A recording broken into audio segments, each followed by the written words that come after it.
أعوذ بالله من الشيطان الرجيم بسم الله الرحمن الرحيم الحمد لله رب العالمين والصلاة والسلام على سيدنا محمد وعلى آله وصحبه أجمعين والسلام عليكم ورحمة الله وبركاته. Frères et sœurs, assalamu alaikum wa rahmatullahi wa barakatuh. J'espère que vous allez tous et toutes bien. Cet après-midi de ce jour de jeudi 19, il est précisément 14h52, frères et sœurs. Comme vous avez probablement dû logiquement le constater dans l'introduction de cette vidéo, nous allons revenir une fois de plus sur la question de As-Salat al-Tarawih, la prière de Tarawih. Nous sommes en l'an 1439 de l'Hégire. Le mois prochain, Inch'Allah, le Ramadan arrive. Nous allons, si Dieu nous accorde vie et santé, jeûner ce Ramadan. Et qui dit Ramadan dit forcément At-Tarawih. Il se trouve que j'ai réalisé pas mal d'interventions dans le passé, notamment sur Dailymotion, mais pas que. Sur YouTube, j'ai écrit 2 ouvrages sur la question Tarawih, qui a été revu et corrigé, et je devais finalement en faire un 3e, l'augmenter considérablement, mais le temps manquant, je n'ai pas pu le faire. Alors, il se trouve que j'ai expliqué à maintes reprises ce sujet de façon, me semble-t-il, parfaitement claire, mais néanmoins, un certain nombre de personnes, pour des raisons le plus souvent sectaires, mais pas que, essayent, tant bien que de mal, de maintenir nos frères et nos sœurs dans un acte, une pratique qui déplaît à Allah et à son messager, et dont le diable, Iblis, a réussi un autre coup, car il n'en est pas à son premier, malheureusement pas à son dernier. Il vient de marquer un point au-delà des points ordinaires qu'il marque tous les jours. Il a réussi à introduire au sein même de la Mecque, le berceau de l'islam, le lieu symbolique du monothéisme pur, mais aussi à Médine, un acte que les musulmans font pendant le Ramadan en Arabie Saoudite, qui est Tarawih. Alors là où effectivement, ça laisse extrêmement songeur, c'est c'est comme un pied de nez qui est fait à Allah en lui disant « Vois-tu, ces gens font une prière que tu n'as pas instituée dans ton livre, que ton messager Mohammed, que tu aimes tant, n'a pas institué, et que de surcroît celui-ci est interdit. Eh bien moi, le diable, avec ma manigance, et avec l'ignorance de certains, la crétinerie d'autres, le sectarisme d'autres encore, et la guéguerre des chapelles, a réussi à introduire au sein même de la Kaaba. Vois-tu, ils prient, ils font un acte que tu n'as jamais institué, un acte d'adoration, et que tu déplores, et que ton messager interdit. Voilà ce qu'a fait le diable. Avec le concours manifeste d'un certain nombre de savants, pour des raisons évidentes du culte de la personnalité, comme ils l'ont fait par ailleurs sur d'autres sujets, et la crétinerie, la débilité, mais malheureusement l'ignorance de la très grande majorité des musulmans, a pu permettre à cette situation que nous connaissons. Je faisais partie moi-même, frères et sœurs, lorsque j'étais beaucoup plus jeune, que j'habitais à Nanterre. On était, moi et mon papa, Rahmo, qui est décédé en 2003. Durant le mois du Ramadan, nous allions, il prenait sa voiture, sa 504 Peugeot Break. On attendait les papas des familles, enfin du coin, et on allait à la mosquée de Nanterre, prier à Tarawih. Je l'ai fait pendant plusieurs années. Je l'ai fait parce que tout le monde la faisait. Si tout le monde la faisait, c'est que c'est normal. Pas de raison de venir et de commencer à avoir du complot. Et nous, à l'époque, nous n'avons pas cette... Et Dieu merci nous a préservés de cette... Et il se trouve que Dieu m'a fait aimer énormément la lecture. Je ne faisais que ça. Dans le bus, dans le métro, en allant au travail, ou dans mes pauses, en revenant du travail. J'achetais des livres à crédit chez des gens, des commerçants qui vendaient des livres islamiques qui me permettaient de payer en plusieurs fois. Enfin bref, j'ai fait que ça.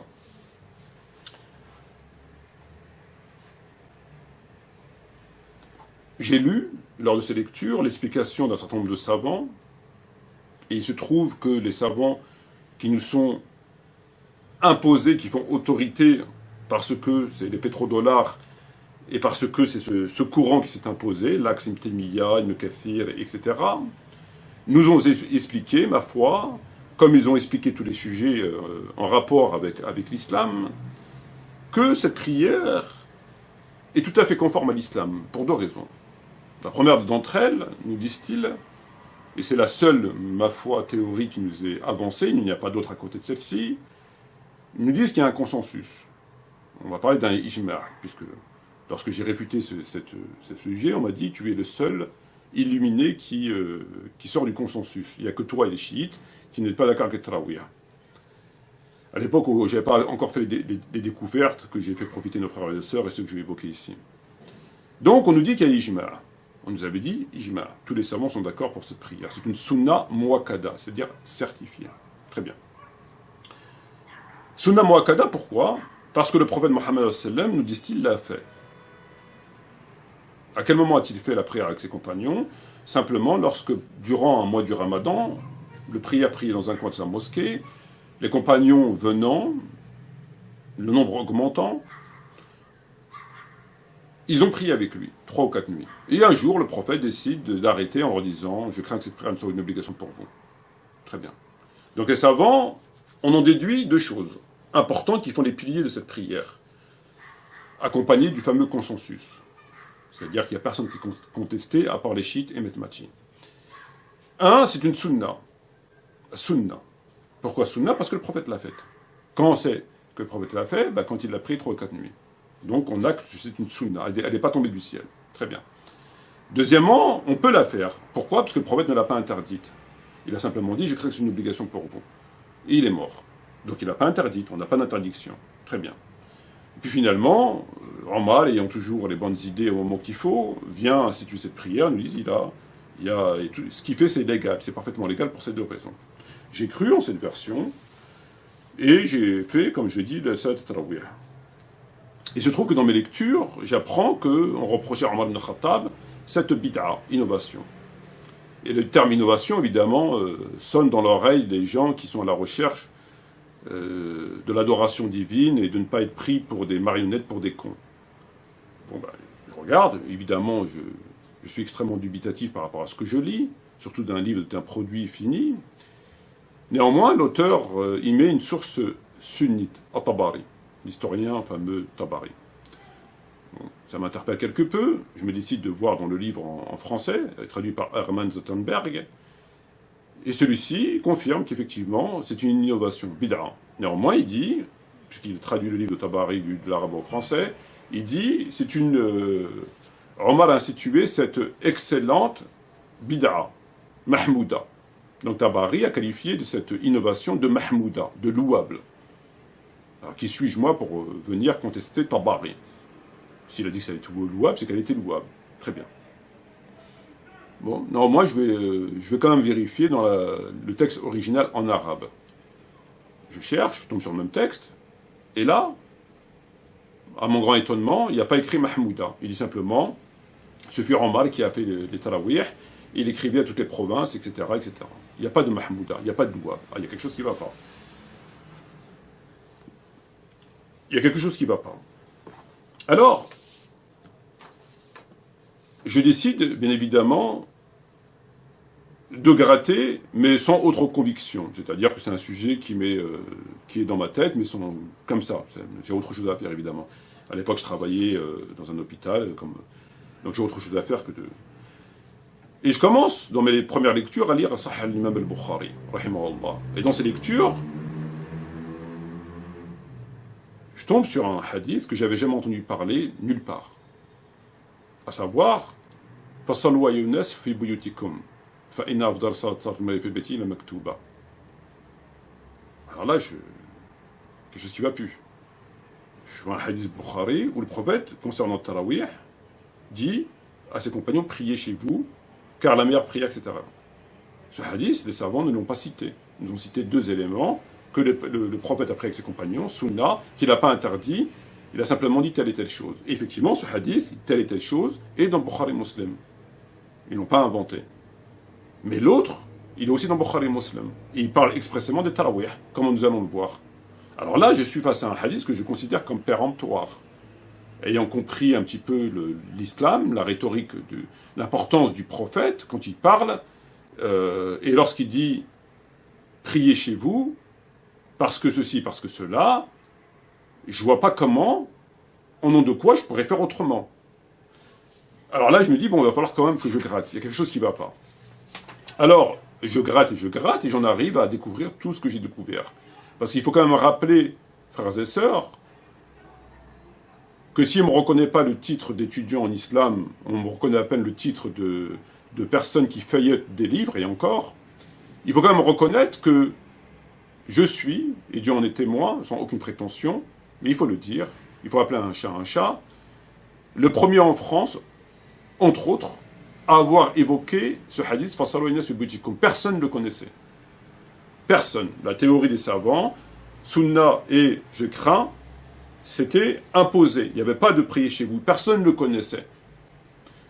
Mais aussi que personne ne connaissait les textes de l'imam Tahawi dans son kitab al-Athar, ou le Madawan al-Kubra, que c'est un frère qui me l'a, un jeune frère d'Argenteuil qui me l'avait amené, ou Ibn Abi Shiba, etc.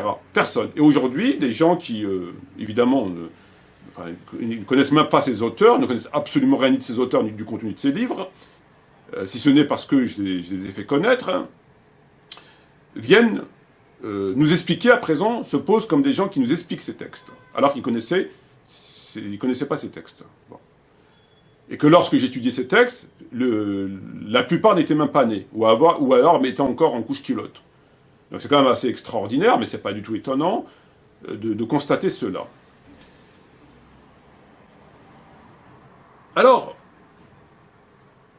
cette fameuse thèse imposée par les savants a marché pendant un certain nombre d'années. Avant que je vienne au monde,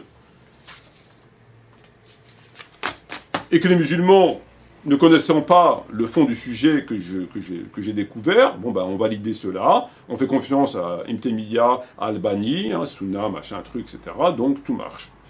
À présent, frères et sœurs, on va rentrer sérieusement dans le fond du sujet et voir ce qu'il en est de cette fameuse théorie selon laquelle le prophète a prié avec ses compagnons et qu'il n'a jamais interdit cette prière et tout ce qu'on peut entendre ici et là.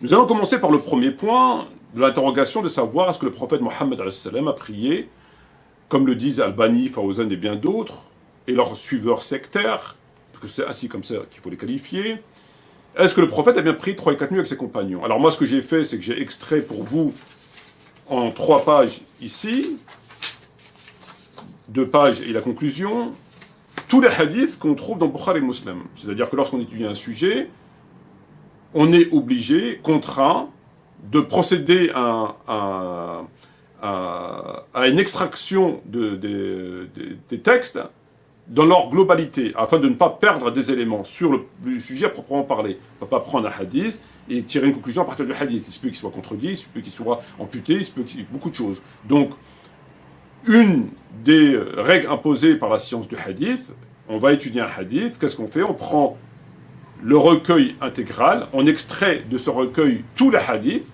sur le sujet, et on établit une analyse, on part entre autres le recoupement, pour savoir quels sont les points sur lesquels il y a unanimité, ce sur quoi il diverge le hadith, etc., etc. Donc moi ce que j'ai fait, c'est que j'ai repris tous les hadiths dans Bukhari Muslim sur la question de Tarawih. Tous, en rapport avec Tarawih. On va les lire ensemble. Zayd ibn Thabit, pendant le ramadan, le prophète fit une cellule, je crois d'Ibsor, rapportant le hadith que Zayd ajouta avec une natte, il fit la prière pendant quelques nuits. Un certain nombre des compagnons du prophète Mohammed ayant suivi, celui-ci, dès qu'il s'en aperçut, resta assis. Et c'est ça de se montrer. Puis Allah vers ses compagnons, il leur dit, je connaissais bien vos sentiments que votre conduite m'a manifesté, dorénavant fidèle, priez dans vos demeures, car la meilleure prière pour un homme est celle qui est faite chez lui, à moins que ce soit une prière obligatoire. Deuxième texte. Le prophète salam prit que la prière de Dieu soit sur lui, plaça dans un coin de la mosquée une natte qui le séparait des gens. Comme il y faisait des prières durant quelques nuits, quelques hommes cherchèrent à imiter et se mirent à le suivre en ses prières. Une nuit, ils n'entendirent pas sa voix. Croyant qu'ils s'étaient endormis, quelqu'un eut l'idée d'entendre leur voix en toussant, dans le but que le prophète sortît les voir. Le prophète dit, « Votre insistance à faire ces prières me pousse à craindre qu'elles deviennent obligatoires. Si elles devaient obligatoires, vous ne les observerez pas. Aux gens, priez dans vos demeures, etc. » Troisième texte. Le prophète sallam fit des prières durant le mois du Ramadan dans sa chambre, qui avait un mur un peu élevé. En voyant la silhouette du prophète Mohammed sallam, les gens commencèrent à suivre sa prière. Et le lendemain matin, on s'est mis à parler de la chose. La deuxième nuit, il fit la prière. Et quelques gens venirent prier derrière lui. Et cela se répéta 2 ou 3 nuits. Après cela, l'envoyé de Dieu, alayhi salatu wa salam, resta chez lui, ne sortit pas. Le lendemain matin, les gens évoquèrent la chose. Et le prophète dit, j'ai craint que cette prière ne devienne une obligation pour vous. Quatrième texte. Le prophète ﷺ pria une certaine nuit dans la mosquée, les gens qui étaient derrière lui ont fait comme lui. Puis il pria une deuxième nuit, les gens sont plus nombreux, ils regroupaient dans la troisième nuit et la quatrième nuit. L'envoyé de Dieu ﷺ leur dit au matin, j'ai vu ce que vous avez fait, ce qui m'a empêché de vous rejoindre. Très bien. Cinquième texte, au milieu de la nuit, le prophète ﷺ sortit à la prière dans la mosquée, quelques gens firent la prière avec lui, et le lendemain matin, les gens parlaient de cette prière. Il y a eu un grand nombre de gens qui se rassemblèrent à la nuit de prière derrière le prophète, avec lui. Le lendemain matin, les gens parlaient de cette prière, qui emmenait les gens, etc., etc.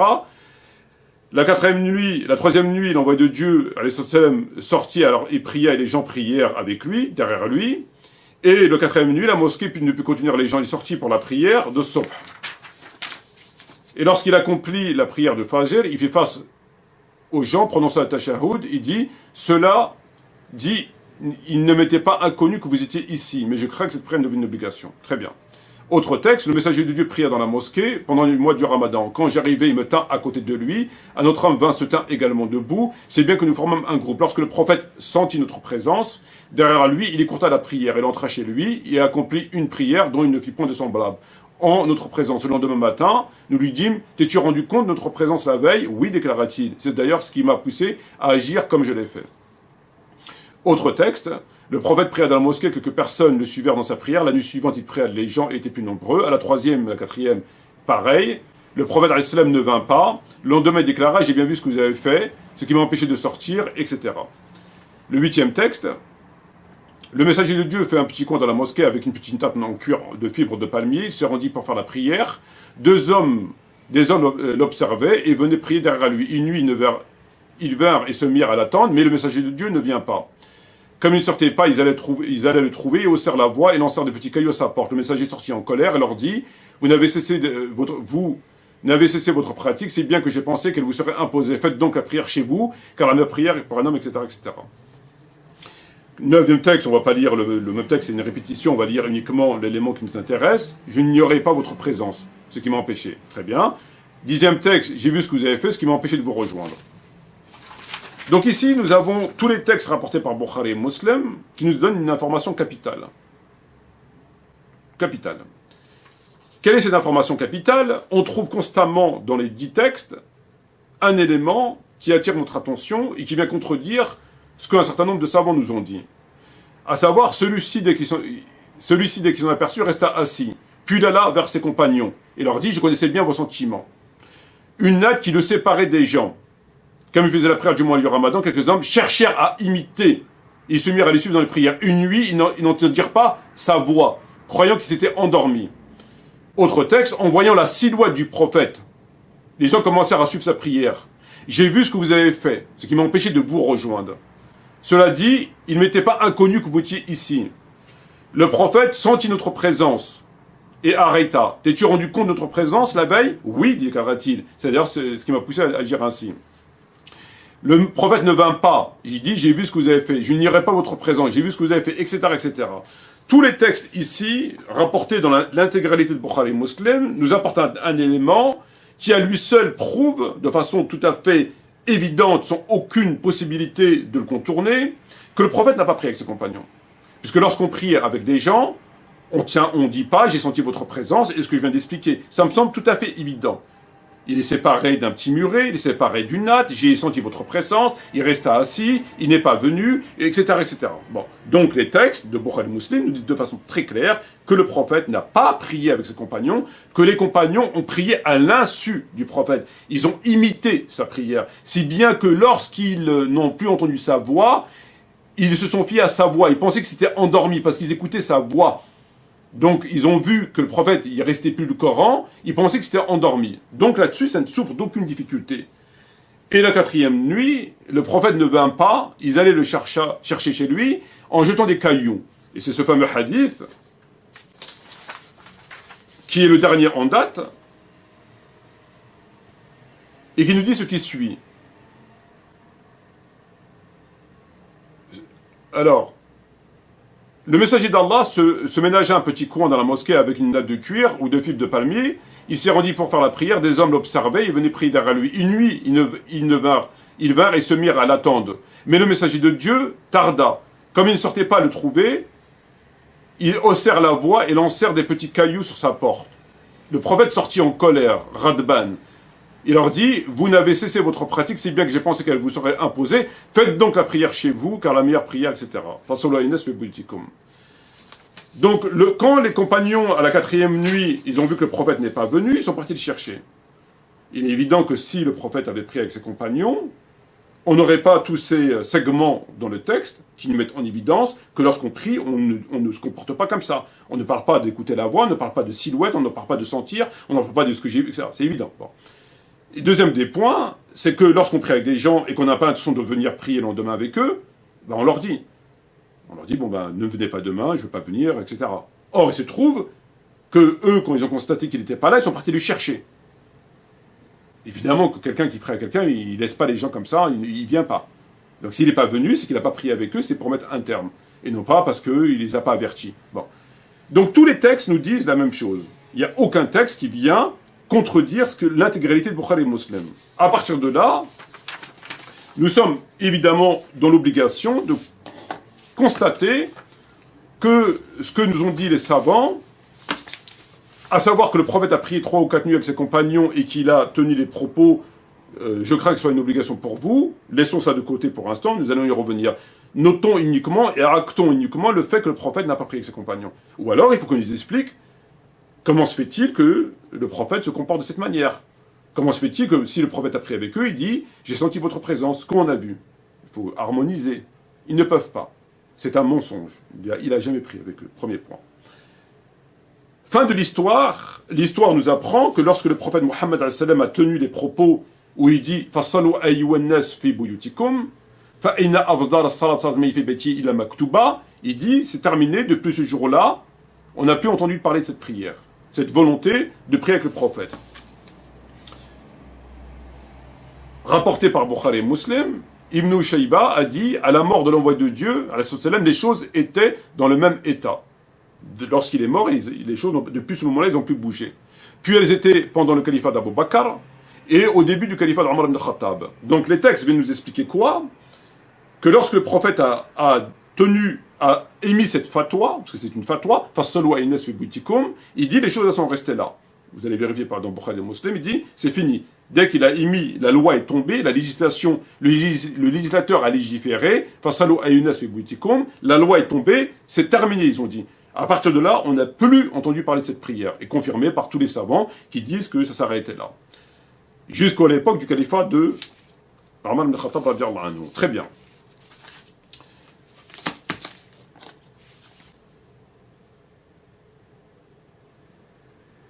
Donc, nous actons que le prophète n'a pas prié avec eux, ou alors il faut nous expliquer le sens des propos, ce qui est impossible. C'est un mensonge, c'est une manipulation.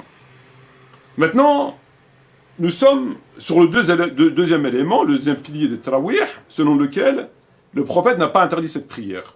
Il a simplement dit, j'ai craint que ce soit pour une obligation, rapporté par Bukhari Muslim. Or, il se trouve que, effectivement, j'ignore pas votre présence, et dans Bukhari Muslim. La question qui s'impose, c'est pourquoi ont-ils fait un ijtihad à partir d'un hadith amputé? Parce que leur ijtihad, comme on l'a vu, et comme nous le savons, repose sur ce hadith. Ils nous disent, le prophète ne l'a pas interdit. Il a simplement dit, j'ai craint. Qui est dans Bukhari Muslim. Ceci aurait été non pas valable, car peu importe qu'il a dit tel et tel propos, le prophète ne l'a pas légiféré, ne l'a jamais fait, on ne l'a fait pas. Mais c'est pas la question. Mais le problème, c'est que dans Bukhari Muslim, on a l'autre hadith qui parle expressément de Tarawih, qui est le dernier en date, et qui dit priez chez vous. Pourquoi les savants, une partie des savants, n'ont pas saisi ce hadith pour nous l'expliquer, puisqu'il est dans Bukhari Muslim. Pourquoi ils ne l'ont pas pris? Pourquoi ils ont fait un ijtihad sur l'autre hadith? Et en fin de compte, c'est pas l'autre, c'est le même. Simplement, il est coupé comme nous allons le voir. C'est-à-dire que j'ai craint que ce soit une obligation pour vous, et une partie du hadith qui continue. Ils ont pris la moitié du hadith, comme on va le voir. C'est le même hadith en vérité. Sauf que dans Bukhari Muslim, ils sont amputés, et qu'on peut le retrouver intégralement dans d'autres manuscrits. Donc ce qui est d'autant plus grave, c'est-à-dire qu'ils se sont permis de faire un ijtihad sur un propos tronqué du prophète, amputé du prophète. C'est-à-dire que toute personne normalement constituée, lorsqu'il réfléchit, pour votre raison, lorsqu'il fait un ijtihad sur une question religieuse, ou un commentaire sur un propos d'une tierce personne, on le fait sur l'intégralité du propos. Ça me semble évident. Or, il se trouve qu'ici, ils ont fait un ijtihad pour pouvoir établir la légalité de Tarawih sur un propos coupé, non pas intégral. C'est-à-dire qu'ils ont pris que la première partie, ils ont écarté la deuxième, qui est pourtant dans Bukhari Muslim. S'il n'était pas présent dans Bukhari Muslim, on peut dire, ils ont considéré qu'il n'était pas authentique, on peut dire beaucoup de choses, mais il est dans Bukhari Muslim. Fasalu wa yunas fi buyutikum, il est dans Bukhari Muslim. Il a la même valeur, il fait figure d'autorité, au même titre que l'autre hadith. Il fait même davantage figure d'autorité, puisqu'il est le dernier en date. Il est le dernier en date, mais ils n'ont pas pris.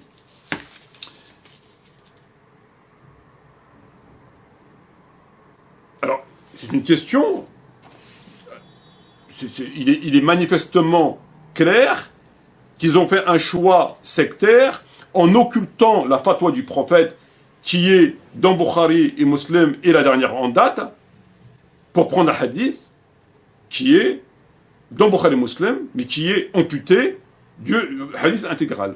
Et c'est sur ça qu'ils nous ont trompés. Parce que sinon, il faut nous expliquer le propos du prophète qui dit « Priez dans vos demeures », etc., etc.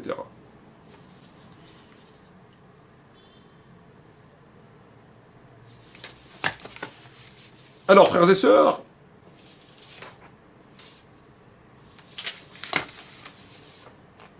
on nous dit ici, alors, non content d'avoir occulté ce hadith et de ne l'avoir pas cité, sauf que quand moi j'ai commencé à le citer, alors là ils sont obligés de dire, de reconnaître. On vient nous expliquer que pour les plus débiles parmi eux, les plus menteurs, les plus fourbes, que lorsque le prophète dit « Fasallu ayyunas fi buyutikum », c'est pas un ordre. C'est une recommandation. Alors là, il faut vraiment pas connaître la langue arabe pour parler de recommandation. Le temps ici qui est utilisé est le amr. On a le présent, al-mudari', al-madi ou al-amr. Fasallu, c'est un amr. Comme on dit adhab, adrab, etc. C'est un amr, c'est un ordre. Et après, on le comprend selon le contexte de la phrase. Mais il est évident que fasalli est un ordre. Mais pour en être complètement...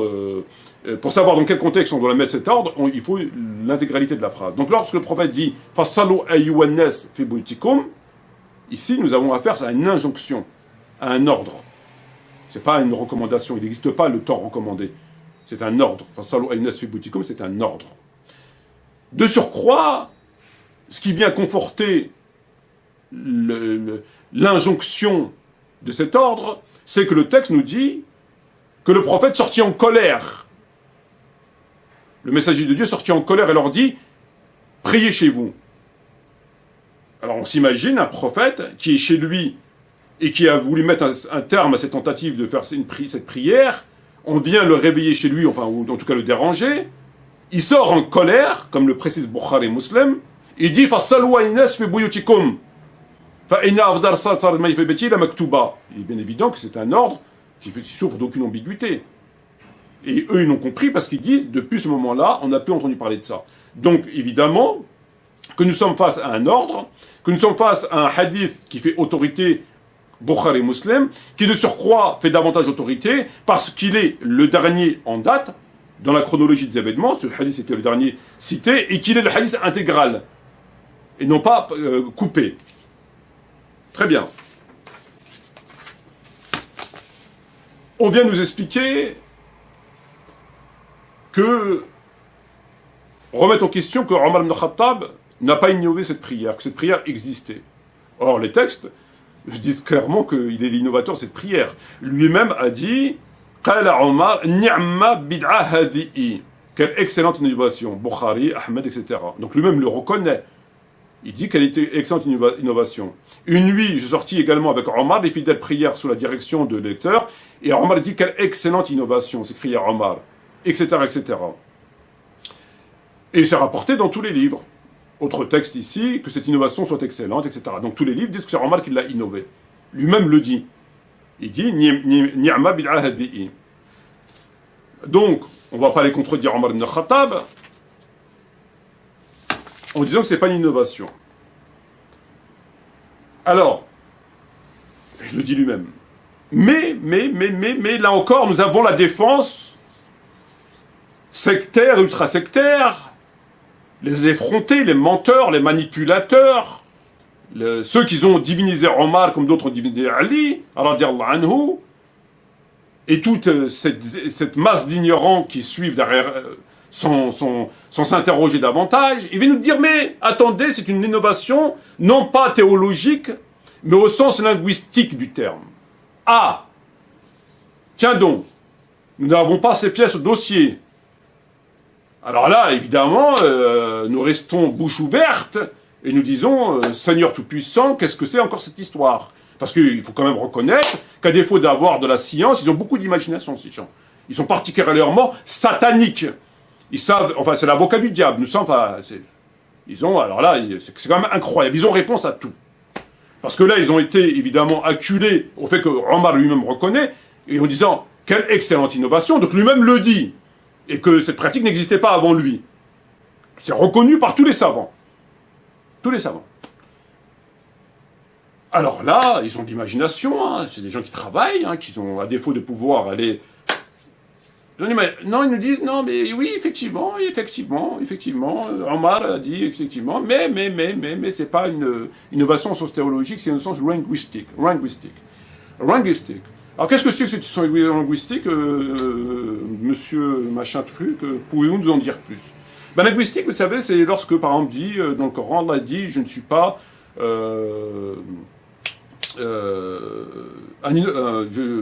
c'est une chose qui n'existait pas avant. C'est-à-dire qu'il faut trouver le sens innovation dans le sens général du terme, une chose qui n'a pas existé, qui n'a pas de précédent. Comme lorsqu'ils ont inventé le téléphone portable. Il n'y avait pas de téléphone portable, ils ont inventé le téléphone portable, on appelle ça une innovation. Il n'y a pas ça, etc. Comme les prophètes, le prophète dit, je ne suis pas une innovation. En ce sens qu'il y a eu d'autres prophètes avant moi. Donc il faut trouver le mot bid'a, non pas au sens théologique, c'est-à-dire toute innovation est également conduite au feu, non, dans le sens que ça n'existait pas avant. Donc ils disent, non, c'est juste parce que ça n'existait pas avant. Donc ils reconnaissent que ça n'existait pas avant, nous disent-ils. Donc c'est là qu'il faut chercher. Alors pour eux, c'est un moindre mal, ils reconnaissent que ça n'existait pas avant, mais que ce n'est pas une innovation en mal au sens théologique. C'est-à-dire qu'il contredit un enseignement du prophète, le Coran. Très bien.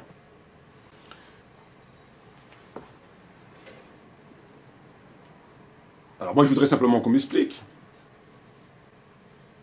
comment une chose qui n'existait pas à l'époque du prophète, dans le domaine de la prière, et qu'un homme réalise une dizaine d'années après la mort du prophète, et qu'il l'impose de surcroît, qu'il introduit dans le corps de l'islam, n'est pas une innovation théologique blâmable. Là, on n'est pas en train de parler de téléphone, ou on n'est pas en train de parler de voiture ou de satellite, ou de briquet. On est en train de parler d'une pratique de prière. Donc, une chose que le prophète n'a pas instituée, une prière que le prophète n'a pas imposée aux musulmans, que le prophète de surcroît n'a jamais faite, ni 3 nuits, ni 4 nuits, moins encore 1 mois. de toute sa mission prophétique. Il n'a jamais fait cette prière. Jamais. Et que Abu Bakr n'a jamais fait. Et qu'on voit le jour 10 ans après. Et qu'on nous dit que c'est parce qu'elle n'a pas de précédent. Mais si la prière n'a pas de précédent, c'est donc forcément une innovation théologique blâmable. Parce que dès lors que tu ne peux pas inventer une prière, parce que Omar n'est jusqu'à preuve du contraire pas prophète, si je ne m'abuse, même si pour certains il l'est, voire il est un prophète devant le prophète, comme on l'a vu. Passons. Ils reconnaissent que le prophète ne l'a pas faite, qu'Abou Bakr ne l'a pas faite, et que c'est Omar qui l'a instituée. Le simple fait de reconnaître que c'est Omar qui l'a instituée est une innovation théologique blâmable. Théologique parce qu'on parle de prière, donc on n'est pas en train de parler de téléphone, donc on est dans la théologie, dans la religion, et blâmable par le fait que Omar, pas plus qu'un autre quelconque personnage, peut inventer une prière qui n'a pas de précédent. Il n'y a pas de précédent. Donc si le prophète, quand il est mort, n'a pas fait cette prière, il ne l'a pas instituée, qu'il ait dit j'ai craint ou pas craint, ou qu'il ait dit quoi que ce soit, c'est pas important. Est-ce que le prophète, lorsqu'il est mort, a laissé cette prière, comme il a laissé la prière du vendredi, de l'Aïd, Dhar, Asr et Isha, la prière de l'éclipse, la prière de salutation? Non, il l'a pas faite. Donc à partir de là, le simple fait qu'il ne l'a pas faite, moins encore instituée, et que quelqu'un vient la faire après sa mort alors qu'il est dans sa tombe, c'est une innovation forcément blâmable. Innovation théologique, sujet prière donc théologique, blâmable parce que le prophète ne l'a pas faite. Et un homme ne peut pas inventer une prière. Donc reconnaître que c'est une innovation, comme l'a dit Omar, c'est forcément une innovation blâmable, obligatoirement. Alors,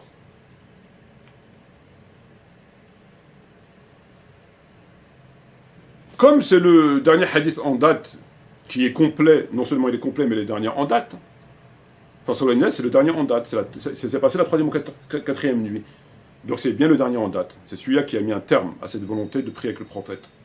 Que nous dise la science du hadith sur comment on comprend la compréhension du hadith en termes de chronologie? Voilà ce qu'ils nous disent. On doit se conformer aux ordres de l'envoi de Dieu en se tenant toujours aux dernières dates. Ça, c'est une citation dans Bukhari. L'année de la conquête, le messager de Dieu voyagea durant le Ramadan, il jeûna jusqu'à Khadid, puis il mangea. Or, les compagnons du messager de Dieu se référaient aux pratiques les plus récentes du prophète. Autre texte, je ne sais guère qui a tenu ces propos, c'est-à-dire on se réfère à la dernière pratique du messager de Dieu. Ne pas jeûner en voyage fut la dernière des pratiques. Or, c'est à la dernière des pratiques qu'on doit se référer. Il est de façon tout à fait logique et évident que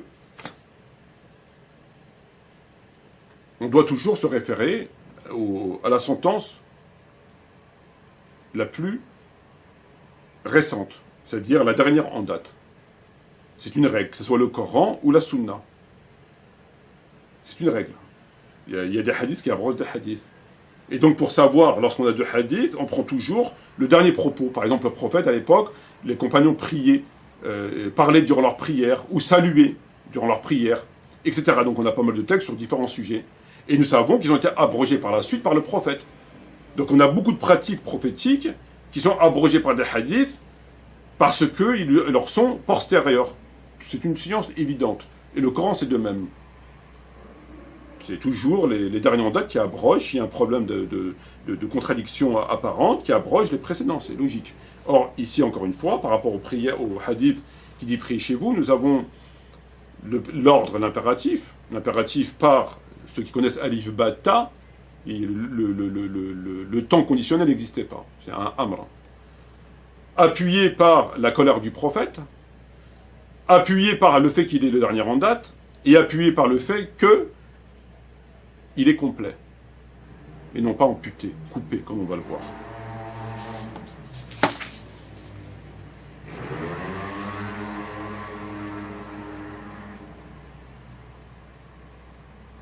Alors, les savants ont été extrêmement embarrassés lorsqu'ils ont institué cette prière et ne savaient pas comment à faire.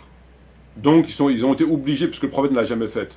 Donc, s'ils avaient prié une nuit avec eux, ils auraient su comme le prophète a prié avec eux. Et comme le prophète Mohammed n'a jamais prié avec eux, Ils se sont dit, bon, bah, comment on fait de Rakha? On ne sait pas. On n'a jamais pris, ils n'ont jamais pris avec eux. Ils ne savaient pas.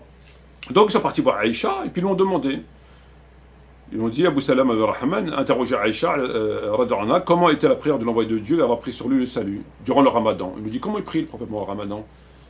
Ben, il dit, durant le ramadan, en dehors de ce mois, il ne dépassait jamais les 11 rakha, etc. Donc, ils ont été obligés d'aller demander à Aïcha, anha, comment le prophète priait pendant le ramadan. Bon, ils avaient prié, soi-disant, une nuit ou 3 nuits avec lui. Ben, ils savent combien de rakha il a fait avec eux. Non, il n'a jamais prié avec eux, donc ils se sont dit, bon, ben, comment on fait maintenant? Vu qu'on ne sait pas. Ben, ils sont partis voir Aïcha, ils ont dit, comment il prie le prophète? Il n'a jamais dépassé tant de rakha. Ben, ils ont repris ses propos, ils ont appliqué pour une partie d'entre eux.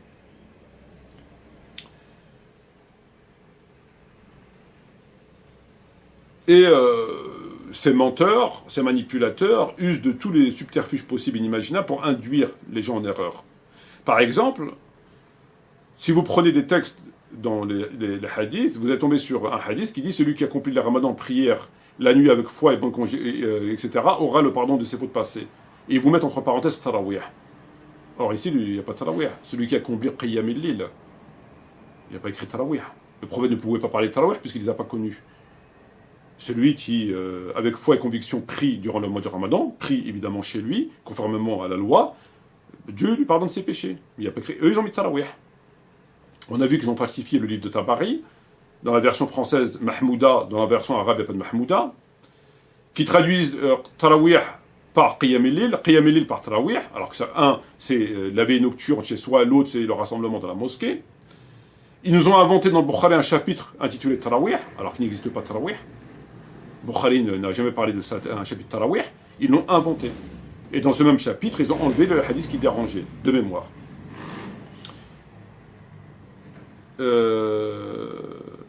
Ils nous expliquent que oui, on peut prier chez soi si on ne craint pas la vacance, que les mosquées soient vidées. Donc on peut prier chez soi à condition que les mosquées ne soient pas vidées. Et qui a dit ça? Ça vient d'où? Le prophète, quand il a légiféré, il a dit priez chez vous. Est-ce que lui s'est soucié que les mosquées se vident ou pas? Parce que lui-même ne veut pas qu'on va à la mosquée pour prier Tarawih. Donc le prophète, lui, quand il a dit ça, il ne s'est pas soucié de si elle se vidait ou si elle se remplissait. Il a simplement dit priez chez vous, et vous ne priez pas à la mosquée. Maintenant, vous nous dire oui, mais c'est vrai, mais il faut des conditions que les mosquées soient aussi. Il y a des gens dans la mosquée. Mais qui a dit ça? D'où ça sort? Comment le prophète aurait pu dire une chose comme ça ou la supposer, puisque lui-même dit priez chez vous. Il veut voir personne à la mosquée prier des prières surrogatoires en groupe. Parce que la prière surrogatoire n'existe pas en groupe. Nafila est faite chez soi, c'est une règle, c'est une loi. On ne fait que les prières obligatoires à la mosquée. Et quand elles sont surrogatoires, on les fait chez soi. Cette prière qui n'est pas obligatoire est faite à la mosquée, ce qui est paradoxal. Le statut de la prière à Nafila, c'est une loi reconnue, on l'a fait chez soi, Nafila. Ou alors, quand on prie à la mosquée, il faut qu'elle soit obligatoire. Or là, on reconnaît que ce n'est pas une prière obligatoire, que c'est une Nafila, mais on l'a fait à la mosquée. C'est une prière qui n'a pas de statut. Alors on nous dit, oui, parce que non, il faut que les mosquées elles soient pleines. Donc oui, c'est à condition. Mais qui a mis cette condition? Puisque le prophète te dit, prie chez toi, donc il n'a pas mis de condition. Qui est venu, il dit, oui, mais à condition que... Qui a dit ça? Le prophète, il n'a pas dit ça, il t'a dit prie chez toi. Sans aucune condition. C'est pas conditionné. À rien. Ni à connaître le Coran, ni à une mosquée vide pleine, il n'a pas conditionné. Enfin, Sadli fait baïtik. Faqat.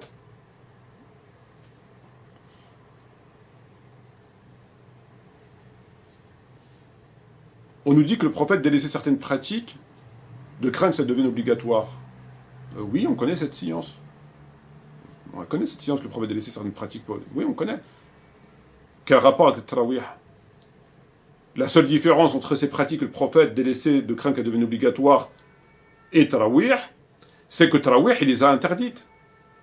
Les autres, il les a pas interdites. Un, il les a interdites en disant fassalou fi buyutikum, les autres, il les a pas interdites, on n'a pas d'interdiction sur les autres pratiques. Et de deux, il est évident que si le prophète délaisse des pratiques de peur qu'elles deviennent obligatoires, mais c'est à condition que tu les imposes pas aux musulmans. C'est une chose que le prophète ne voulait pas faire pour pas que les musulmans la fassent, et que moi je veux la faire, j'ai le droit. J'ai le droit à deux conditions. Un, que le prophète ne l'a pas interdite. 2, que je n'impose pas aux musulmans. En disant, priez, par exemple. Or, Tarawih, c'est ce qu'ils font. Donc ils vous font un parallèle avec une science que le prophète délaissait des choses de peur qu'elles deviennent des obligations, avec Tarawih. Mais ils oublient de nous dire que la seule différence notable, c'est que, les autres ne sont pas interdites, et de 2, tu ne les introduis pas dans le corps de l'islam, tu n'imposes pas. Tu le fais pour toi, c'est tout. C'est quand même pas la même chose. Le fameux consensus. On nous dit au consensus. Il y avait, à l'époque, on se foutait de ma gueule. On me disait, oui, il y a Komet Mati et les chiites qui vont pas Tarawih. Le compagnon, personne n'a rien vu. Il y a Komet Mati, l'éliminé, qui ne fait pas Tarawih.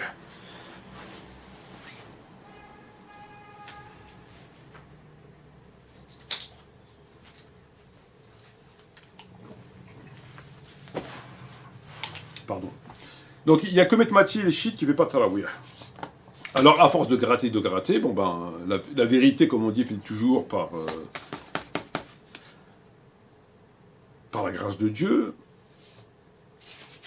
par se connaître. Vérité qu'ils nous avaient cachée. Ils ont caché cette vérité comme ils ont caché le hadith « Fasalou fi buyutikum ». Ils l'ont complètement caché, celui-là. On a connu son existence que à travers moi.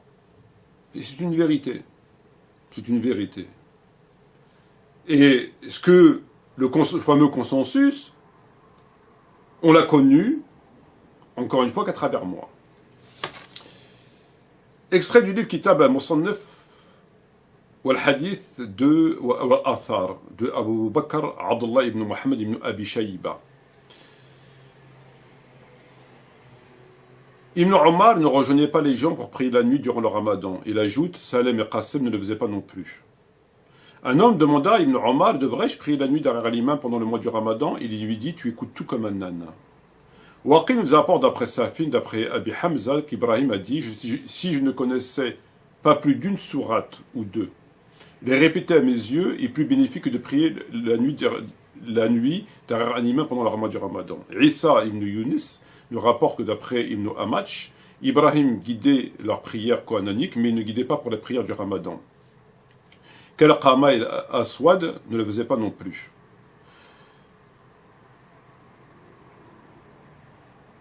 Omar ibn Uthman m'a dit, j'ai posé à Hassan al-Basri la question.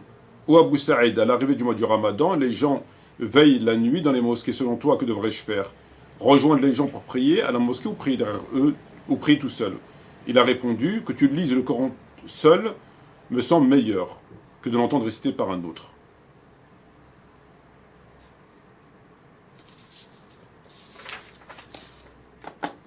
Autre livre de l'imam al-Tahawi, rahimahullah, Sharh al-Ma'ani al-Athar, explication des significations et des traditions.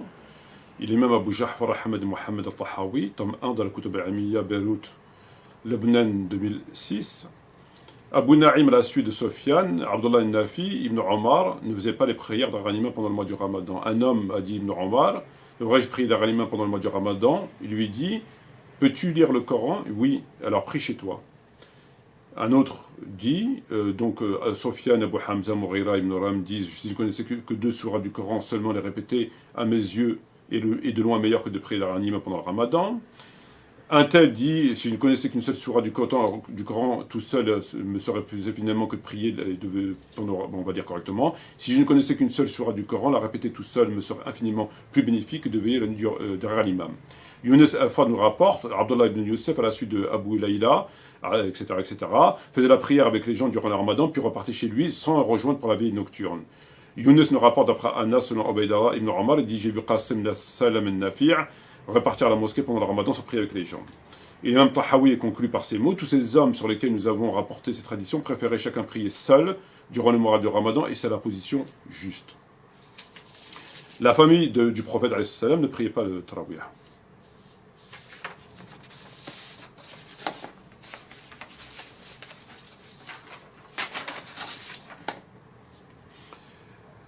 في قيام الرمضان الإمام مالك رحمه الله كتاب مدونة وإن كان يقول في بيته فهو وسألت المالك عن قيام الرجل في رمضان أمع الناس أحب إليك أم في بيته قال إنه كان يقوي في بيته فهو أحب إليه وليس كان كل الناس يقوي على ذلك. Alors, ce qui est très intéressant, frères et sœurs, c'est que un certain nombre de savants, Shafi'i, l'imam Malik, Hassan al-Basri et d'autres, ont dit c'est mieux de prier à la mosquée. C'est mieux de prier à la maison. Mais, on vient nous expliquer, oui, bon, évidemment, quand ils ne peuvent pas contester, ils ne contestent pas. Après, c'est... Mais, ils ont dit, pour celui qui peut, oui, mais à condition que... Ils ont mis des conditions, en fait. Ils ont mis des conditions. Alors, chacun y va de son coup de violon. Un, il te dit, il ne faut pas que les mosquées se vident. L'autre, il te dit, s'il peut lire le Coran. L'autre, il te dit, je préfère que toi, tu lises tout seul que tu entendes des autres. Ils ont mis des conditions. Des conditions. Chacun y va de ses conditions. Ils ont conditionné. Ils ont conditionné un sujet qui n'est pas conditionnable. Parce que le prophète a dit, prie chez vous. Quand le prophète Mohammed sallam sort de chez lui, il dit aux gens, il n'a mis aucune condition. Il n'a pas dit, sauf si les mosquées se vident, sauf si on ne connaît pas le Coran, je préfère que tu... Il n'a pas dit, prie chez vous, il n'y a pas de nafila dans la mosquée, c'est tout. Merci beaucoup, bonsoir et bonne année. Il n'a mis aucune condition. Donc les savants, quand ils viennent dire, ils reconnaissent le hadith, parce qu'ils le reconnaissent, et qu'ils le valident, et qu'ils ne peuvent pas le contester, le contourner. Eux, ne disant pas évidemment que ce n'est pas un ordre, ou bien ils vont l'occulter, comme il a fait Mtémia, on n'en parle pas, ou bien ils le reconnaissent, mais ils vont conditionner, pour celui qui peut, pour celui... Ok. Mais qui a dit ça? Est-ce que le prophète a dit... Pourquoi le prophète il n'a pas eu peur que les gens ne connaissent pas le Coran? Pourquoi le prophète il n'a pas eu peur que les mosquées se vident? Parce que ça n'a aucun rapport. Ça n'a aucun rapport. Le prophète, la veillée al-qiyam fi shahr Ramadan n'est pas conditionnée à quoi que ce soit. Al-qiyam al-lil, c'est tu peux prier, tu peux lire le Coran, tu peux faire dhikr, tu peux faire... Celui-là qui peut faire, il fait 5 minutes, il fait 5 minutes. Celui qui fait 2 heures, ça dépend du travail des gens et des uns et des autres. Alors, ce qu'ils font, il n'y a pas de... C'est pas une compétition sportive. Si le prophète avait imposé de lire tout le Coran pendant le Ramadan, et que certaines personnes ne savent pas, on va leur donner un coup de main. On va demander une dérogation au prophète. Mais le problème, c'est que le prophète, dans Qiyam al-Lil, il n'a jamais imposé de lire tout le Coran. Il demande de veiller. Mais à toi de décider le temps que tu vas veiller selon tes occupations, selon ta santé, selon ton âge, selon plein de choses. Et selon ce que tu veux faire. Tu peux lire le Coran, tu peux lire des hadiths, tu peux lire... Il faut que ce soit des actes en rapport avec la divinité, en rapport avec la religion. Donc il est évident que cet argument est fallacieux du fait de conditionner une chose qui, à la base, il n'a aucun rapport. Elle n'est pas tributaire d'une quelconque condition. Et d'ailleurs, lorsqu'on lit les hadiths, il dit, si je ne connaissais que 2 sourates du Coran, ou une sourate du Coran, si je ne connaissais pas plus d'une sourate du Coran, les répéter à mes yeux, ces gens-là, ils n'ont pas émis des conditions. Ils n'ont pas dit qu'il faut qu'on lit tout le Coran. Une sourate, il dit Qul huwallahu ahad. Il dit je préfère la répéter toute la nuit chez moi que de prier avec vous. Il lui dit t'écoutes tout comme un âne. Il a insulté de bourricot. Qu'est-ce qui s'est passé? Parce qu'évidemment qu'il y a eu d'autres choses qu'on nous a cachées, vu que 80% des livres ont été détruits. Donc il est évident que si on a cette atmosphère où des compagnons, des savants ont contesté une chose qui est censée être louable et que c'est censé être une sunna et une bonne action, pourquoi les gens pieux comme Shafi'i, comme Malik, etc. ne la font pas? Pourquoi les gens qui suivent leurs écoles ne suivent pas leurs professeurs? Parce que Malik il dit je préfère prier chez moi, ben fais comme Malik. Shafi'i dit chez moi, ben les Shafi'ites font comme Shafi'i. C'est quand même eux qui sont censés, depuis quand des grands savants ne respectent pas une sunna, de surcroît une sunna muakkada, de surcroît un acte qui est bon, fait par Omar. S'ils ne la font pas, c'est qu'il y a un problème. Alors on désobéit au prophète qui lui prie, dit chez vous, on n'écoute pas. Les savants qui disent c'est mieux chez soi, on va dire oui mais ils n'ont pas dit c'est interdit. Oui mais ils n'ont pas dit c'est interdit, même s'ils disent que c'est mieux, ils n'ont pas dit c'est interdit formel, bid'a, mazmouma. Très bien. Mais le simple fait qu'ils disent que c'est mieux, ça ne suffit pas. Non, apparemment, il n'y a rien qui suffit. Ils veulent aller prier à la mosquée. Je sais pas, c'est diabolique. Le prophète, il dit, la prière à la mosquée, la prière chez toi est mieux qu'à la prière à la mosquée, mais ils t'ont dit, non, on va préférer une prière qui est moins mieux. Pourquoi tu fais une prière qui est moins mieux? T'as pas besoin de Hassanet? Bon, c'est étrange. Même quand on pose la question à Hassan al-Basri, il dit, quand on lui pose la question, déjà, pourquoi tous ces gens posent des questions et ont contesté tout ça, c'est qu'il y a eu vraiment un problème. Il répond quoi? Il dit que tu lises le Coran tout seul me semble meilleur que d'en réciter par un autre. Hassan al-Basri, il élude le sujet pour deux raisons. Un, que le prophète n'a pas mis de conditions.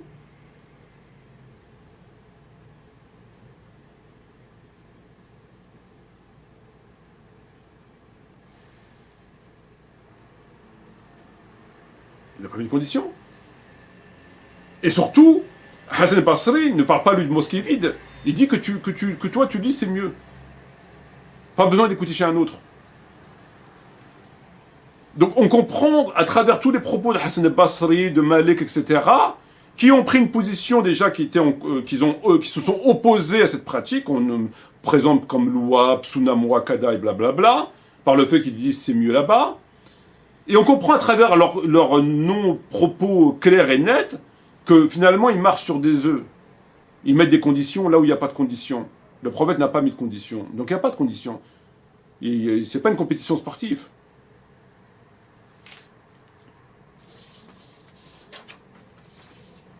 Alors oui, pourquoi les savants n'ont pas dit clairement bid'a mazmouma, blâmable? Oui, mais pourquoi les savants n'ont pas dit clairement que Muawiyah c'est un criminel de guerre? Sortez-moi un livre où les savants disent Muawiyah c'est un criminel. Il n'y en a pas. Pourquoi? Pourtant il l'est bien. Pourquoi les savants ne condamnent pas Omar ibn Khattab pour le jour du jeudi? Atouni, donnez-moi. Qurtubi te dit oui, c'est un ordre. Donnez-moi, c'est un ordre. Comme Fassalou, c'est un ordre. C'est un impératif. Et il te dit donc l'ordre doit être suivi de son application. Mais Omar. Mais il te dit que c'est un ordre. Alors ici, est-ce qu'on a des savants qui condamnent? Pourtant, nous sommes face à quelque chose de clair. Désobéissance au prophète, élever la voix sur le prophète, enfin bref. Non, on n'a pas. On nous parle de calligraphie, on nous parle qu'il était malade, on nous enfume. Pourquoi les savants n'ont pas dit c'était pas normal? Pourtant c'est clair par le Coran. Soi-disant, le prophète ne parle pas sous l'effet de la passion.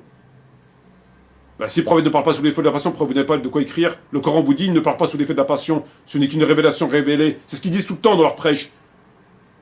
S'il ne parle pas sous l'effet de la passion, donnez-lui de quoi écrire. Ah non, il ne parle pas sous l'effet de la passion que concernant deux sujets. Deux autres sujets, il parle d'effet sous la passion, Tarawih et jour du jeudi. Tarawih, quand il dit Fassalou fi baytikum, il part sous l'effet de la passion. Donnez-moi de quoi écrire. Mais à part ça, il faut obéir au prophète. Il ne part pas sous l'effet de la passion. Sauf, il a Yomain, Yom al-Khamis ou Tarawih.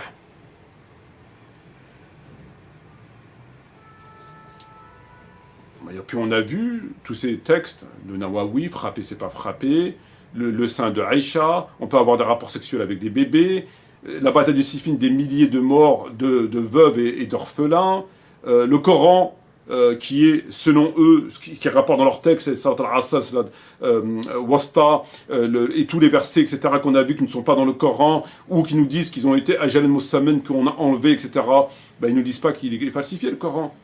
Comment tu ramènes des hadiths qui nous expliquent que Ajal al-Mussamen était dans le Coran jusqu'à la mort du prophète? Il n'est plus dans le Coran. Comment tu nous expliques que c'était à l'époque du prophète, on lisait à l'époque du prophète telle chose, etc., etc., c'est pas dans le Coran? Est-ce qu'on a des savants qui nous disent que le Coran est falsifié ou incomplet? Non. Pourtant, il y a rapports de hadiths qui disent qu'il est incomplet, falsifié. Mais pourtant, il n'y a aucun savant qui va vous dire que le Coran est incomplet ou falsifié. Quand Omar fait les trois répudiations, alors qu'à l'époque du prophète et d'Abou Bakr, etc., il n'y avait qu'une répudiation pour une occasion, et qui nous disent que, comme on l'a vu dans Nawawi, est-ce qu'il y a des savants qui l'ont contesté? Personne.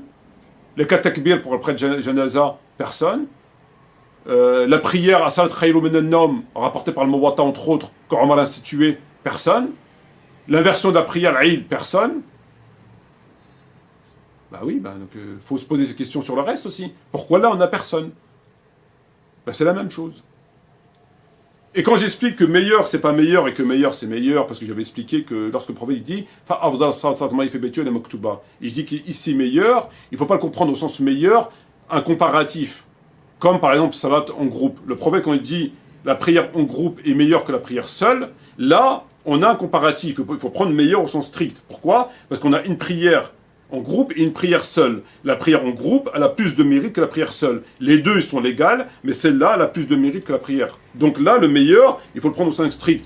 Mais quand le prophète dit la meilleure prière est celle de l'homme qui est faite chez lui, mise à part la prière obligatoire, on ne peut pas raisonner de la même façon, parce que là, on n'a pas de comparatif, on a une interdiction claire et nette face à le mot meilleur. Le mot meilleur doit s'opposer à quelque chose qui est moins meilleur. Moins meilleur, prière seule, prière en groupe, on dit oui, effectivement, le mot meilleur, c'est un parallèle. Ça, c'est mieux que ça, en groupe a plus de mérite que ça, il n'y a pas de souci. Mais quand on met ce mot meilleur dans la prière de Tarawih, ce propos du prophète, il dit qu'il a meilleure prière pour un homme, mais le prophète, il ne fait pas de comparatif. Il n'a pas mis une chose qui se vaut plus ou moins avec une autre. Il a mis une interdiction. Interdiction. La meilleure prière pour un homme est celle qui est faite chez lui, à part la prière obligatoire. Si on prend le mot meilleur comme pour la prière en commun, il faut lui mettre un identique, un comparable. Or, on n'a pas de comparable. Parce que là, on a une interdiction. C'est pour ça que j'explique que le mot meilleur, il faut le comprendre c'est comme ça qu'il faut agir. C'est pas, pour pouvoir le prendre dans notre sens, il faut avoir deux choses légales. Or, on les a pas.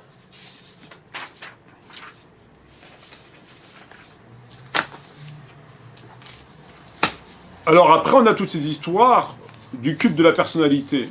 Il veut nous expliquer que Omar, machin, truc, suivez ma sunna, la calife bien guidé, blablabla, blablabla. Bon. Par conséquent, bon, encore une fois, le fameux discours que l'on connaît de la secte néo-sunnite. Néo-sunnite parce que c'est contraire à ce qu'on trouve dans le Coran et dans la sunna, bien évidemment. Ce discours qui consiste à diviniser Omar, on va faire un co-prophète, et un prophète non pas à côté du prophète, moins encore derrière le prophète, mais devant le prophète, qui précède la révélation et qui corrige le prophète, où ça va 5 minutes. Ça, on apprend ça quand on est en CP1, voire à la maternelle. Mais à la lecture des textes, ça ne tient pas. Alors nous disent la sunna, suivent la sunna du prophète et suivent la sunna des Khulafa Rashidin. Le prophète a dit suivez la sunna des Khulafa Rashidin. Oui, à condition que ça ne contredit pas le Coran, la sunna. Ça me semble tout à fait évident. Or, il se trouve que, par exemple, pour la zakat, lorsque Abu Bakr a pris une décision, Omar ibn Khattab, il n'a pas dit oui, le prophète a dit de suivre les califes bien guidés. Il s'est opposé à Abu Bakr. Après, il ne s'est pas dit non, mais il faut suivre les califes bien guidés. Le prophète a dit je vous laisse la sunna des califes bien guidés. Abu Bakr, c'est lui le calife, il a dit que c'est comme ça, je me tais. Non, il s'opposait à lui.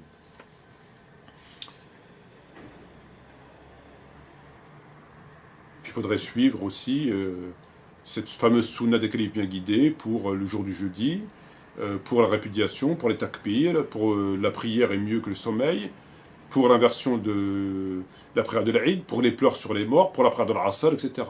Tout ce qui a été corrigé par entre autres Aïcha. Alors on va lire un petit peu ce qu'on trouve dans le Bukhari concernant les compagnons et cette fameuse sunna des califes bien guidés.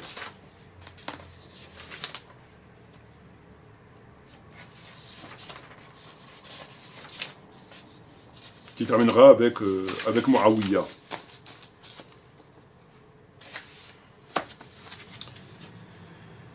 J'entrais un jour à la mosquée de Médine avec Harwa ibn Zubir. Ibn Omar était assis adossé dans la chambre de Aïcha. Et des fidèles, à ce moment, faisaient dans la mosquée la prière du milieu de la matinée. Nous interrogeâmes Ibn Omar au sujet de cette prière et nous dit c'est une innovation. Tout simplement. Les gens priaient le matin dans la mosquée. Et on interrogeait Ibn Omar et il dit c'est une bid'a. Othman ibn Warada, fils de Abdelaziz, rapporte que j'ai entendu Zohri. J'entrais chez Anas ibn Malik alors qu'il était à Damas, et je le trouvais en larmes. Qu'as-tu à pleurer, lui dis-je. Ah, répondit-il, je ne reconnais plus rien de ce qui était autrefois. Il ne reste que la prière, et la prière elle-même est négligée. Donc déjà, à cette époque des compagnons, il trouve Anas ibn Malik en train de pleurer, et à Damas, il lui dit, mais pourquoi tu pleures? Et il lui dit, je ne reconnais plus ce qui était à l'époque du prophète. À part la prière, et même la prière est négligée. Donc laissez-moi vous dire que les sunnites, les néo-sunnites, n'ont pas attendu ni les chiites pour massacrer leur religion, ni les wahhabites, ni les américains. Parce que déjà à l'époque du prophète, déjà il dit il n'y avait plus rien, déjà, il n'y avait plus rien circulé, plus rien à voir. Ah c'est fini. Ah c'est fini. Ah c'est fini.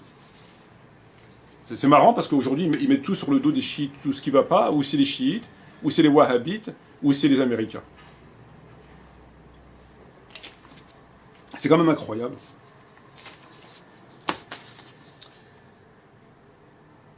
Pendant que j'étais à Osfan, Ali et Othman furent en désaccord au sujet de l'accomplissement successif du pèlerinage et de la visite pieuse. Comment, disait Ali, tu veux arriver à interdire ce que l'envoyé de Dieu a ordonné de faire? Alors voyant cela, Ali fait à la fois la talbiya pour le pèlerinage et la visite pieuse simultanément. Ali, Othman, il voulait changer. Il dit comment, tu veux changer un truc que le prophète il a fait? Il ne l'a pas suivi.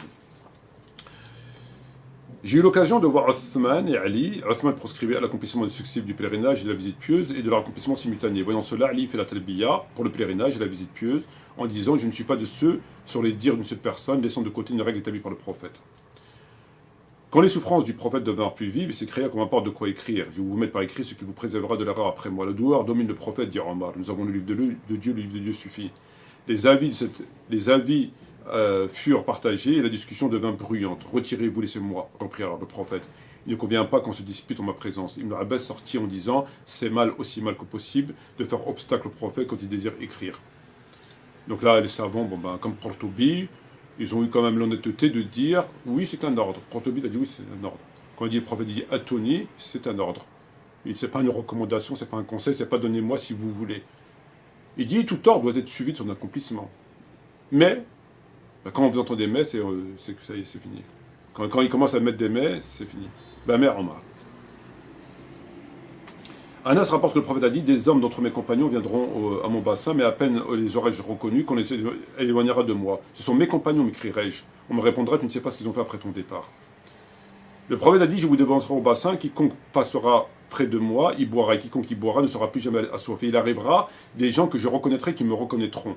Mais ensuite on les séparera les uns des autres. Je dirai, ils sont des miens. On me répondra, tu ne sais pas ce qu'ils ont fait après ton départ. Je dirai, arrière, ceux qui ont changé après moi. Oui, c'est choquant. Qu'est-ce qu'ils ont fait, ces gens, des compagnons, pour mériter l'enfer? Pour que Dieu puisse le punir par l'enfer. Les conditions exigées par ce dernier furent acceptées, sauf celles qui étaient relatives à l'usage de Mawdi' Ali en chair. Muawiyah ne s'engagea à faire omettre la formule que dans une mosquée et lorsque Hassan assistera à la prière. Muawiyah allait voir Sa'ad ibn Waqqas et lui dit « Qu'est-ce qui t'empêche d'insulter Ali ?» Et donc Sa'ad ibn Waqqas lui explique qu'il ne peut pas insulter Ali pour différentes raisons, comme on l'a vu.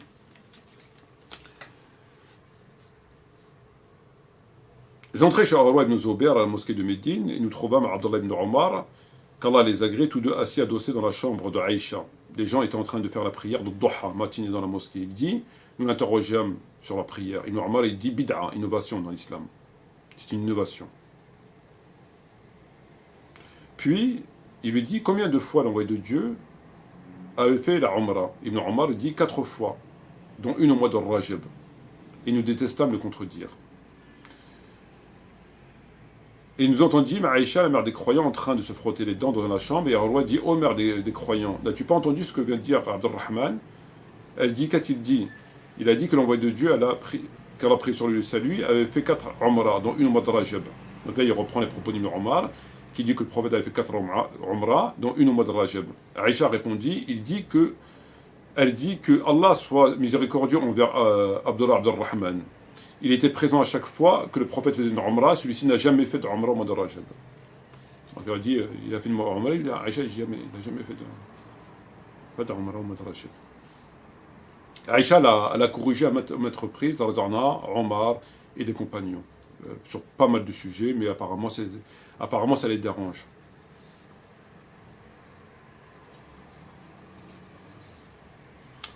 Hicham rapporte que son père dit, comme on dit devant Aïcha, qu'Ibn Omar faisait remonter au prophète, etc.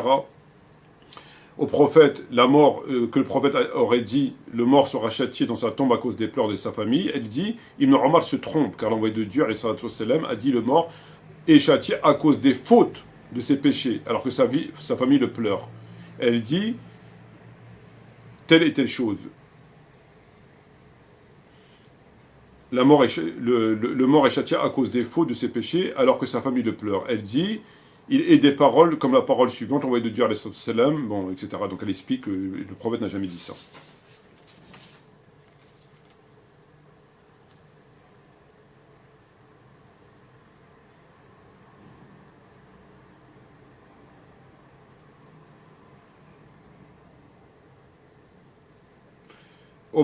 Obedallah ibn Omar a rapporté que Abu Musa al-Ashari demandait la permission d'entrer voir Omar ibn Khattab. Mais on ne lui accorda pas. Il paraît qu'Omar était occupé. Alors Abu Musa revint sur ses pas, et lorsque Omar était occupé, alors Abu Musa revint sur ses pas. Et lorsque Omar était libre, il dit, n'est-ce pas là la voix d'Abdullah ibn Qais que je viens d'entendre? Donnez-lui la permission d'entrer. On dit, il est revenu, il est reparti. Il le convoqua et il posa la question à Abu Musa. Il dit, c'est ce qu'on nous ordonnait de faire à l'époque du prophète. Omar lui dit, tu dois m'apporter la preuve de cela, sinon je te ferai mal au ventre. Et Abu Musa de se rendre chez une assemblée d'Ansar, et les interrogea, et lui dirent, à part le plus jeune d'entre nous, Abu Sa'id al-Khudri, personne ne témoignait en sa faveur pour cela. Il emmena ensuite avec Abu Sa'id al-Khudri à Omar, et Omar dit, est-il possible que j'ignore une telle chose que l'envoyé de Dieu disait? Il paraît que la conclusion des négoces dans les marchés m'a distrait, c'est-à-dire le déplacement dans le commerce. Donc là, en fait, c'est un compagnon qui vient voir Omar, et que Omar était occupé, donc il part. Et donc lorsqu'il part, Omar il dit, qui est venu, machin, j'ai entendu la voix. On lui dit, c'est un tel. Il dit, mais pourquoi il est parti? Allez le chercher. Donc ils vont le chercher. Il dit, mais pourquoi t'es parti? Ben, il lui dit, parce que le prophète a dit telle chose. Il dit, moi je connais pas ce que tu dis, je ne sais pas d'où ça sort. Il lui dit, si tu ne me rapportes pas la preuve de ce que tu dis, je te ferai mal au ventre. Donc le compagnon ramène la preuve, et Omar lui dit, mais j'ignorais ce hadith, je devais probablement être occupé au marché. Bon, en même temps, il brûle les hadiths, et en même temps, il les ignore. Ben, le mieux, pour ne pas les ignorer, c'est de ne pas les brûler. Oui, brûler, ne peut pas les retenir. Un homme va voir Omar ibn Khattab et lui dit, je viens d'avoir une janaba, je n'ai pas trouvé d'eau. Sur ce, Omar ibn Yasser dit à Omar ibn Khattab, ne retourneras-tu pas que nous étions toi et moi en voyage, quant à moi tu n'as pas fait la prière, j'ai dit au prophète, etc. Alors là, c'est le fameux hadith qui a été traficoté dans Bukhari, où Omar avait conseillé à un homme qui était en janaba de ne pas prier. Et Omar ibn Yasser, il lui dit, écoute, non, c'est pas bon. Il dit, parce que, rappelle-toi, etc., que le prophète a dit ça. Et donc, finalement, il avait raison. Et Omar, il s'est trompé. En fin de compte, le mec, la personne pouvait prier, etc. Conformément tayammum, etc. Mais comme Omar ignorait les règles du tayammum, il a dit à l'homme, non, tu pries pas. Dans Janaba, tu pries pas. Et ce texte a été amputé dans Bukhari. Ils ont enlevé le nom d'Omar, en fait, ils ont fait un traficotage, comme ils font d'habitude. Quoi qu'il en soit, ce qui nous intéresse, c'est qu'il ignorait ce point-là. Ibn Abbas, Omar, a dit une partie de cela. Puis, ayant quitté Médine, etc., on va aller directement au texte.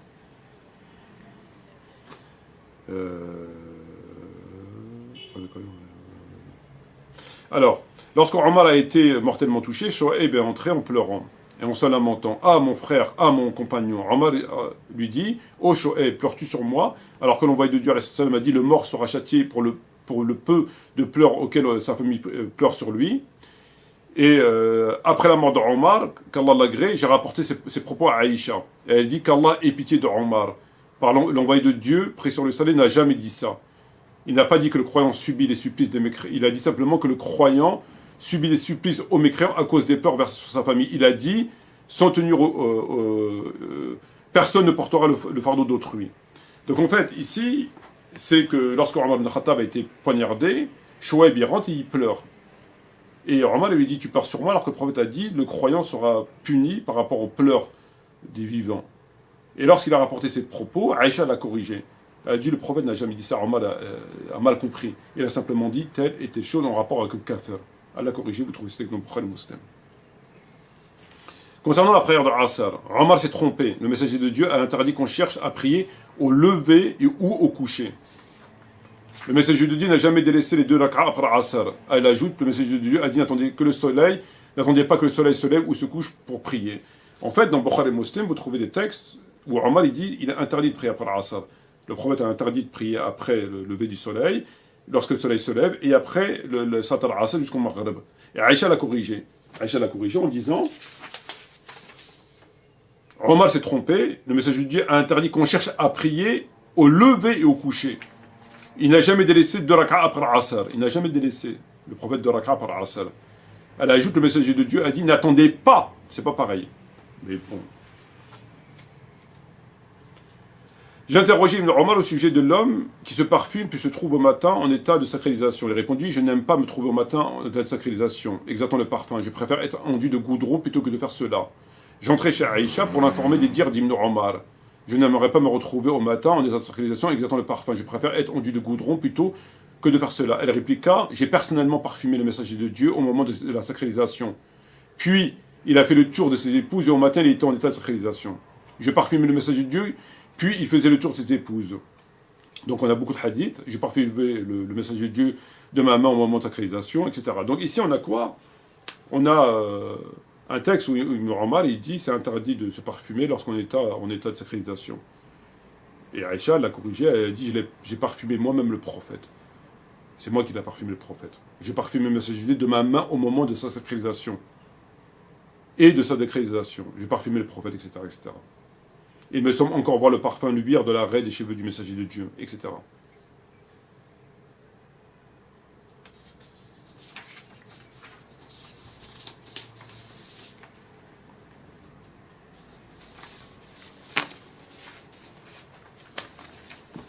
Donc tout ça, c'est pour dire en vrac l'ignorance qui prévalait, les bid'as, enfin tout ça, quoi. C'est pas nouveau, quoi. Par rapport à Tarawih, c'est un détail. C'est qu'on arrête de faire croire aux gens qu'on avait affaire à des gens qui savaient tout sur tout, qui se trompaient pas. Non.